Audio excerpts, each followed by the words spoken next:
Paramount Plus is one of the best apps that you can download for your TV. Well, in today's tech video, I'm going to show you 3 different ways of how to install Paramount Plus on Fire TV Stick.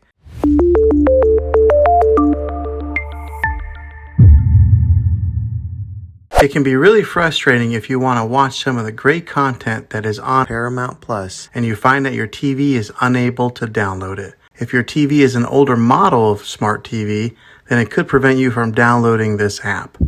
So the way that I'm going to show you how to install Paramount Plus will be able to work on any model of TV on any year of TV. You just have to have an HDMI port on your TV to plug into. I recommend getting a Roku stick or an Amazon Fire Stick. Both of these media streaming players have the capability of download Paramount Plus. You then use a Roku or Fire Stick as your main streaming player, which bypasses the operating system on your TV. If you want to spend a little more and get a more robust device that gives you a few more options, then take a look at the Apple TV 4K. All these devices plug into the HDMI port on your TV, no matter how old it is, no matter what model it is. I've had great luck with all these streaming players, and I'll put links in the description down below of where you can get one of them. Well, hopefully this video was helpful for you. If it was, go ahead and click a thumbs up on it. Go ahead and subscribe to my channel. I make tech videos all the time, and I would love to have you back in the next one. Take care.